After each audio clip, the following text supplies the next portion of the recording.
Mr. Speaker, Mr. Vice President, distinguished members of the United States Congress, members of the Supreme Court, distinguished guests, my fellow Americans.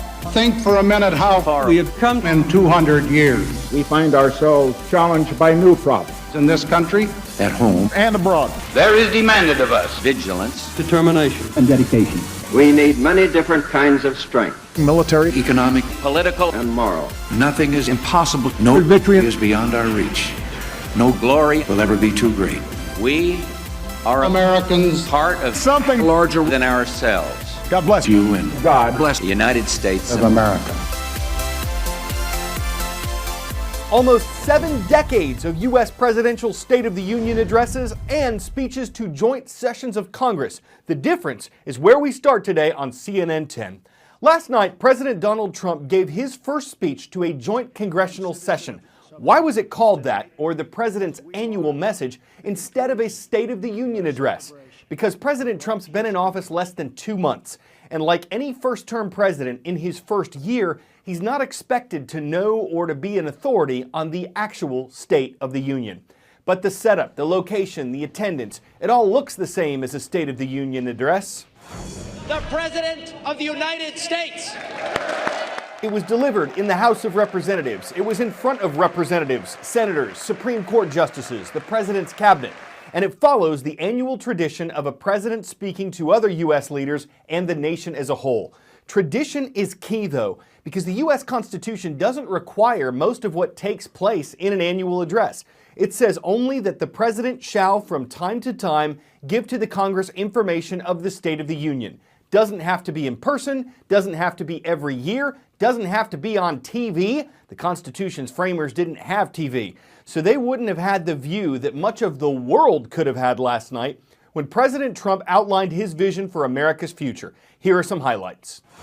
All the nations of the world, friend or foe, will find that America is strong, America is proud, and America is free.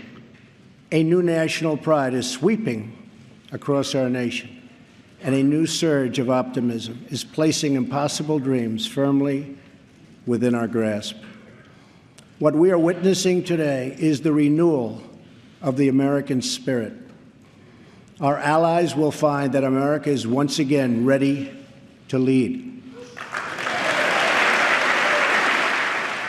I will not allow the mistakes of recent decades past to define the course of our future. For too long, we've watched our middle class shrink as we've exported our jobs and wealth to foreign countries. We've financed and built one global project after another, but ignored the fates of our children in the inner cities of Chicago, Baltimore, Detroit, and so many other places throughout our land.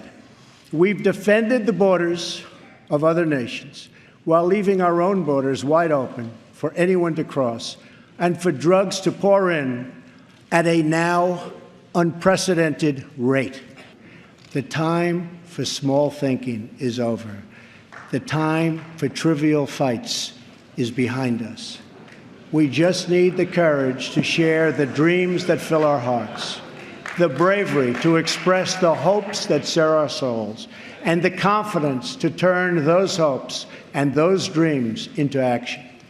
From now on, America will be empowered by our aspirations, not burdened by our fears, inspired by the future, not bound by failures of the past. I am asking all members of Congress to join me in dreaming big and bold and daring things for our country. I am asking everyone watching tonight to seize this moment, believe in yourselves, believe in your future, and believe once more in America. Thank you, God bless you, and God bless the United States.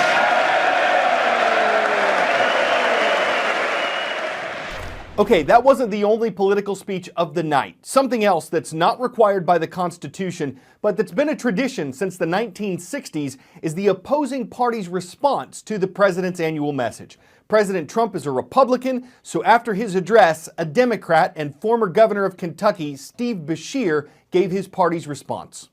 Real leaders don't spread derision and division. Real leaders strengthen, they unify, they partner, and they offer real solutions instead of ultimatums and blame. Look, I may be old-fashioned, but I still believe that dignity, compassion, honesty, and accountability are basic American values. And as a Democrat, I believe that if you work hard, you deserve the opportunity to realize the American dream, regardless of whether you're a coal miner in Kentucky, a teacher in Rhode Island, an auto worker in Detroit, or a software engineer in San Antonio. Our political system is broken. It's broken because too many of our leaders think it's all about them. They need to remember that they work for us, and helping us is their work. 10-second trivia. Where would you find Grimaldi, Copernicus, and the Sea of Clouds? The Sistine Chapel, the Circuit de Monaco, the Orion Nebula, or the Moon? These are all features of the Moon, the Earth's natural satellite. And what better way to get a close-up view than by going there? You don't have to be a NASA astronaut for that. That's so 20th century. The private company SpaceX says it already has deposits from two people who want to fly around the moon, though they wouldn't actually land on it. They'd travel there on spacecraft that haven't been tested yet. They'd be the first people since 1972 to go beyond low Earth orbit, and this could happen by the end of next year, though space launches often get delayed. SpaceX CEO Elon Musk says the trip around the moon would cost about the price of a trip to the International Space Station, or a little more. For comparison, that's tens of millions of dollars.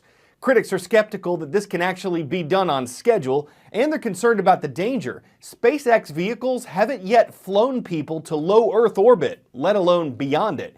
But Musk says 2018 is going to be a big year for space travel. Another topic making news in the subject of science, the Terraformer. It's a unique wind tunnel at the University of Florida, and it's designed to help researchers understand the impact that hurricanes, for example, can have on man-made structures. This is part of an investment of more than $60 million into researching natural disasters. It's said to be able to replicate any sort of terrain, and the main purpose of the Terraformer is to mimic extreme weather conditions. So how extreme can it go? It reportedly can bring wind speeds of up to 230 miles per hour, and it would take 90 seconds to get going that fast. Those wind speeds are well over the minimum of a Category 5 hurricane and an EF5 tornado. The wind tunnel also helps engineers test the strength of a building's design. For that, they'd use scale models of homes and buildings that already exist. And watch how, with the help of the judge, the Terraformer is used to test the strength of building materials in extreme wind. It's amazing to look at. Scientists from around the country have access to this facility.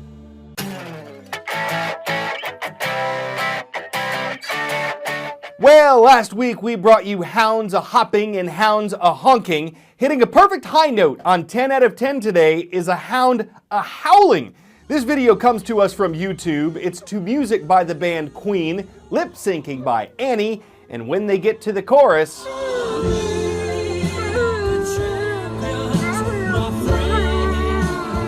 a solo by Lola.